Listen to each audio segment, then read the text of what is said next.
State lawmakers called it a miracle that they were able to hold the budget for public schools flat for fiscal year 2018.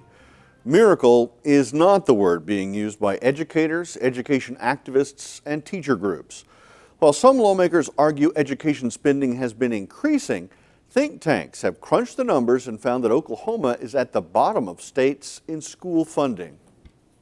In voting for the new state budget, Republican legislators praised it as nothing short of a miracle. Right now I'm looking at it as a miracle that we've been able to come up with the additional $18 million to have the funding formula free of any cuts. State Senator Dan Newberry went even further, saying funding for common education has actually been increasing since 2006.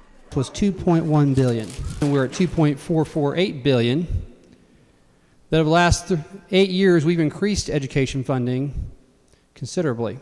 The Center on Budget and Policy Priorities, however, found that Oklahoma actually leads all other states in the amount of funding cuts to common education. At the Oklahoma Education Association, they see this year's education budget as an utter failure. I give them an F. They have failed to fund our schools. They have failed to provide teachers with a pay raise. There's nothing in this budget that's going to take a school district off a 4-day school week. Catherine Bishop is vice president of the OEA. She adds there is nothing in the budget to reduce class sizes and nothing that actually improves Oklahoma public schools.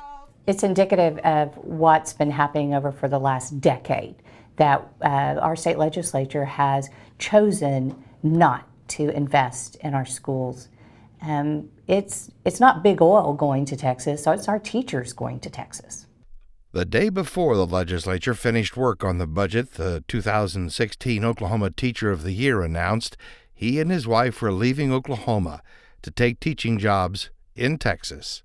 Lawmakers are throwing around the term that they held education harmless, but what that means is holding harmless teachers leaving to go to Texas. Our Teacher of the Year for 2016 left.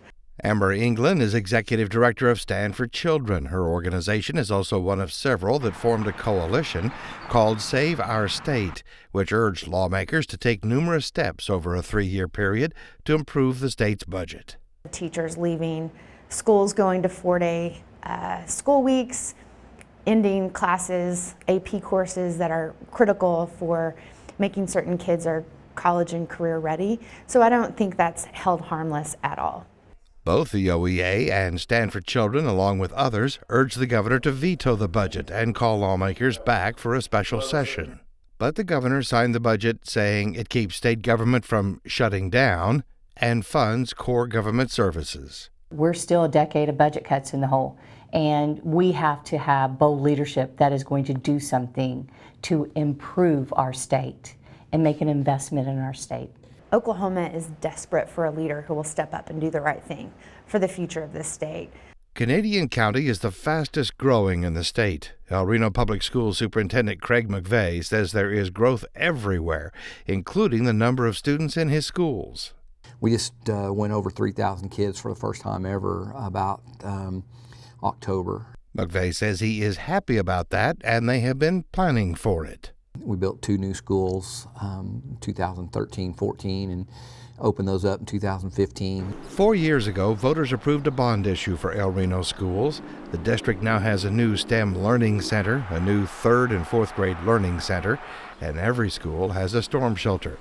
One thing they don't have, though, are new textbooks to match the new education standards the state has put in place. We'd like to have the new standards in a textbook, but I believe in our teachers and their ability to go find that those standards, put them together, and put them in front of kids. In other words, teachers will have to build their own new textbooks. We're going to beg, borrow, and steal and build the textbook that they need. Last year's flat budget and this year's flat budget cost us $1 million. 2 years ago, the legislature cut $33 million from public schools, which was earmarked for textbooks. That money has never been put back in the budget. OEA's Catherine Bishop says the cuts to common education funding are reaching a point where some school districts will not survive. If we do nothing, there are good possibilities that districts are going to shut their doors. They are in dire straits now.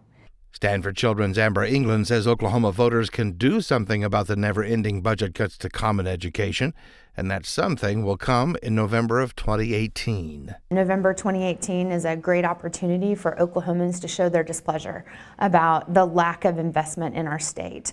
There's a total slate of statewide elected officials from the governor all the way down, as well as every state house seat and half of the Senate. El Reno Superintendent McVeigh still has hope for a better future. We're hopefully optimistic, even with all the nonsense that went on at 23rd and Lincoln this year. We hope next year will be better.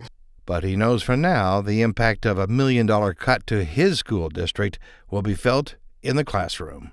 This is a mortgage against our future with what we're doing. We could be teaching kids at class size of 18. Instead, we're going to 25. That's not good for kids. It's not, the research all proves it out. When legislators go back to work in February of next year, they will again face a built-in budget hole, this time somewhere in excess of $400 million.